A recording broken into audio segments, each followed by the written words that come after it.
Hello guys, ഞാൻ എൻ്റെ കഴിഞ്ഞ വീഡിയോയിൽ പറഞ്ഞിട്ടുണ്ടായിരുന്നു അനിയൻ്റെ കുഞ്ഞിന് വേണ്ടിയിട്ടുള്ള ഷോപ്പിങ്ങിനാണ് ഞാൻ മെയിനായിട്ട് ഹോസ്റ്റലിൽ നിന്ന് വീട്ടിലോട്ട് വന്നതെന്ന്.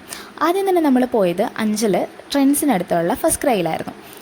ആദ്യമായിട്ടാണ് ഫസ്റ്റ് ക്രൈയിൽ അകത്ത് കയറി ഞാൻ എന്തെങ്കിലും പർച്ചേസ് ചെയ്യുന്നത്. എനിക്കങ്ങനെ പ്രത്യേകിച്ച് കുഞ്ഞുങ്ങളാരും ഇല്ലല്ലോ വാങ്ങിക്കൊടുക്കാൻ, അതുകൊണ്ട് തന്നെ ഇതൊക്കെ പുറത്തു നിന്ന് കണ്ടിട്ടേ ഉള്ളൂ. ആദ്യമായിട്ടാണ് ഒരു ന്യൂ ബോൺ ബേബിക്ക് വേണ്ടിയിട്ട് ഞാൻ പർച്ചേസ് ചെയ്യാനായിട്ട് പോകുന്നത്. ഒരുപാട് ക്യൂട്ടായിട്ടുള്ള ഐറ്റംസ് അവിടെ ഉണ്ടായിരുന്നു കേട്ടോ. ഒരുപാട് സ്ലീപ്പിംഗ് ബാഗ്സ്, ക്ലോത്ത്, ഷൂ കാര്യങ്ങൾ, അങ്ങനെ ഒരുപാട് സാധനങ്ങളുണ്ടായിരുന്നു. നമുക്ക് വേണ്ട കുറച്ച് സാധനങ്ങൾ നമ്മൾ വാങ്ങിയിട്ടുണ്ടായിരുന്നു. ഒരുപാട് സ്ലീപ്പിംഗ് ബാഗ്സ് നോക്കിയിട്ടുണ്ടെങ്കിലും ഞങ്ങൾക്ക് എല്ലാവർക്കും ആ പിങ്ക് സ്ലീപ്പിംഗ് ബാഗ് ഒരുപാട് ഇഷ്ടപ്പെട്ടതുകൊണ്ട് അതാണ് കേട്ടോ ചൂസ് ചെയ്തിട്ടുണ്ടായിരുന്നത്. ശരിക്കും പറയുകയാണെന്നുണ്ടെങ്കിൽ ഞാനും എൻ്റെ അനിയനും തമ്മിൽ 1 വയസ്സിന് ഡിഫറൻസാണ് ഉള്ളത്. എൻ്റെ കുട്ടിക്കാലത്തിനെ കുറിച്ച് ആലോചിക്കുമ്പോൾ എനിക്ക് ഓർമ്മ വരുന്നത് ഞാനും ഇവനും ഉണ്ടാക്കിയിട്ടുള്ള ഒരുപാട് തല്ലുകളെക്കുറിച്ചാണ്. വെറും തല്ലൊന്നുമല്ല, ജഗ്ഗെടുത്ത് തലക്കടിക്കുന്നു, റിമോട്ട് തലക്കടിച്ച് പൊട്ടിക്കുന്നു, ചവിട്ടുന്നു, പിച്ചുന്നു, മാന്തുന്നു, ഇതുപോലുള്ള വൻ അടികൾ.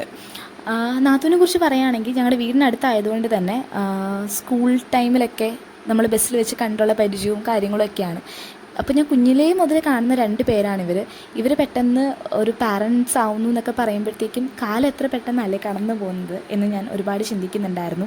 പിന്നെ ആ കുഞ്ഞിനെക്കുറിച്ച് ആലോചിക്കുമ്പോഴത്തേക്കും അതിന് തീരെ മെച്യൂരിറ്റി ഇല്ലാത്ത ഒരച്ഛനും അമ്മയും അമ്മായിയുമാണല്ലോ കിട്ടുന്നതെന്ന് ആലോചിച്ചിട്ടും എനിക്ക് അതിയായ എന്താ പറയുന്നത് കൗതുകമുണ്ട്. ഇനി എങ്ങനെയായിരിക്കുമെന്ന് ആ വരുന്ന കുഞ്ഞും നമുക്കിൻ്റെയും നമ്മുടെ വീടിൻ്റെ പരിസരവും എല്ലാം ഇഷ്ടപ്പെട്ട് അഡ്ജസ്റ്റ് ചെയ്ത് വരുമോ എന്നൊക്കെയുള്ള കാര്യങ്ങൾ ഞാൻ ചിന്തിച്ച് കൂട്ടാറുണ്ട്.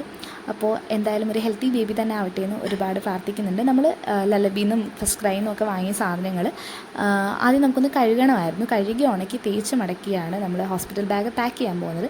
അപ്പോൾ അതൊക്കെ ചെയ്യുന്നതിൻ്റെ ത്രില്ലായിരുന്നു ഞാൻ.